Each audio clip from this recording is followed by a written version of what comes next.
Thank you எல்லாருக்கும். ஒரு 20 views கிட்ட போயிருந்தது. பார்த்தவங்க எல்லாருக்குமே ரொம்ப நன்றிகள். இன்றைக்கி மார்னிங் ஃப்ரைடே, எழுந்த உடனே தலைக்கு குளிச்சுட்டேன்.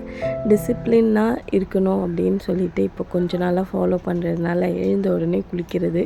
குளித்த உடனே உண்மையாகவே நெக்ஸ்ட்டு வேலை பார்க்குறதுக்கு உடம்புல சுறுசுறுப்பு வந்துடுது. ஸோ தட் அந்த டேவும் ரொம்ப ஃப்ரெஷ்ஷாக ஸ்டார்ட் ஆகுது. காலையில் சாம்பிராணி போட்டேன். அதுக்கப்புறம் கொஞ்சம் அந்த கொட்டாங்குச்சி எரிய வச்சேன் பாருங்கள், அது ரொம்ப எரிஞ்சு நான் கொஞ்சம் பயந்துட்டேன். அதுக்கப்புறம் வெளியே எடுத்துகிட்டு வந்து சாம்பிராணி போட்டுட்டு அப்புறம் ரொம்ப நாள் கழித்து இன்றைக்கி ஒரு குட்டி கோலம் போட்டேன். கடவுளை கும்பிட்றது எப்போன்னா நம்மளுக்கு கொஞ்சம் கஷ்ட காலங்கள் என்ன பண்ணணும்னு தெரியாத காலங்களில் தான். நம்ம நல்லா இருக்கும் போது அப்போ கைடன்ஸ் தேவையில்லைல்ல. அப்போ நம்ம யாரோட அட்வைஸும் சரி, பக்தியும் சரி, ரெண்டுமே எடுத்துக்க மாட்டோம். ஆனால் அப்படி இருக்கக்கூடாது அப்படின்னு நான் இப்போல்லாம் என்னை மாற்றிக்கணும். ஸோ கைடன்ஸே நல்லா இருக்கும் போது, நல்ல தெளிவான புத்தி இருக்கும் போதும் போய் ஒரு குட்டி தேங்க்ஸ் சொல்லிட்டு வந்துடணும் அப்படின்னு நான் யோசித்து வச்சுருக்கேன். ஸோ இன்றைக்கி மார்னிங் பார்த்திங்கன்னா நான் விளக்கேற்றி கற்பூரம் எதுவுமே அப்படிலாம் பண்ணலை. சும்மா மனசார சாமியை மட்டும் வேண்டிக்கிட்டேன். எனக்கு வளன் நலன் எல்லாமே கொடுங்க, உடல் ஆரோக்கியத்தோடு வச்சுக்கோங்க, குடும்பத்தில் எல்லா உறுப்பினர்களுக்கும் உடல் நலக்கேடின்றி எங்களை வாழ வைங்க அப்படின்னு சொல்லிட்டு. இந்த அகர்பத்தி பார்த்திங்கன்னா நான் டிமார்ட்டில் வாங்கினேன். செம்ம smell, pineapple and mixed fruit செம்மையாக இருந்துச்சு. அது ஃபுல்லாக புகஞ்சு முடிகிற வரைக்குமே அவ்வளோ நல்ல ஸ்மெல் இருந்ததுங்க. இன்றைக்கி பார்த்திங்கன்னா சென்னா, அதுக்கப்புறம் மஞ்சள் பூசணிக்காய் இருக்குல்ல, ஸ்வீட் பம்கினா எல்லோ பம்கின், அது போட்டு ஒரு கூட்டு குழம்பு மாதிரி. அப்புறம் வெள்ளை பூசணிக்காய் எடுக்கிறத ஸ்டார்ட் பண்ணிட்டேன். யூட்ரஸ்க்கு ரொம்ப நல்லது, வெயிட் லாஸ்க்கு நல்லது, பாடி ப்யூரிஃபை பண்ணும், லிவரை ஃபில்டர் பண்ணும் அப்படிலாம் நிறைய பார்த்தேன். ஸோ இன்னிலேருந்து வெள்ளை பூசணிக்காய் எடுத்துக்கலாம் அப்படின்னு சொல்லிட்டு ஸ்டார்ட் பண்ணியிருக்கேன். ஸோ ஒரு 10 டேஸ் குடிச்சிட்டு எப்படி இருக்குன்னு நான் சொல்கிறேன். நீங்கள் எல்லாருமே எடுத்திருப்பீங்க. ஆல்ரெடி எப்படி இருக்குன்னு எனக்கு கமெண்ட் பண்ணுங்கள். கொஞ்சம் காலையிலேருந்து ஒரு 12 o'clock வரைக்குமே ஒரு பொழுது இருக்கலாம் அப்படின்னு சொல்லி முடிவு பண்ணியிருக்கேன்.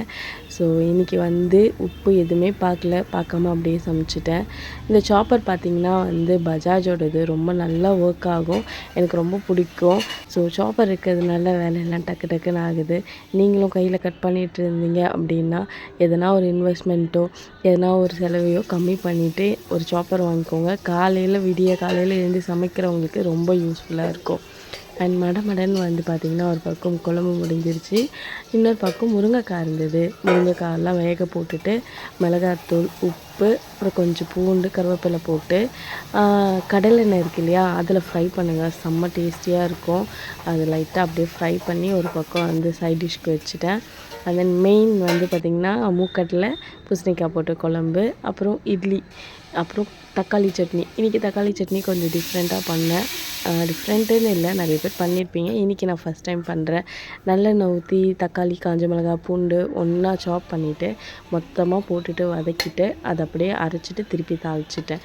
இன்றைக்கி பார்த்திங்கன்னா டிஃபன் இட்லி, முருங்கைக்காய், அப்புறம் சுண்டல் குழம்பு, தக்காளி சட்னி, அவ்வளோதான். எல்லாருக்கும் 1 by 1 பேக் பண்ண ஸ்டார்ட் பண்ணிட்டேன். இந்த டே ரொம்ப ப்ளசண்ட்டாக, ரொம்ப பீஸ்ஃபுல்லாக போகுது மார்னிங்லேருந்து அப்படின்னா நான் சீக்கிரமாக எழுந்தது தான் காரணம்னு நான் சொல்லுவேன். ஆனால் இன்றைக்கி என்ன ஆச்சுன்னா, ஒரு பேக்கெட் எண்ணெய் எடுத்து ஒரு பாட்டிலில் ஊற்றும் போது கால்வாசி பேக்கெட்டில் வச்சது தள்ளி விட்டு ஊற்றிடுச்சு. ஸோ அப்போ தான் நான் யோசித்தேன், ப்ரீ பிளான்டாக இல்லாததும், அப்புறம் நான் என்ன பண்ண போகிறேன் அடுத்து அப்படின்னு நான் யோசிக்காமல் அந்த டைம் ப்ரெசண்ட்டாக அந்த டைமில் இல்லாததுனால அந்த ஆயில் ஊற்றிடுச்சு.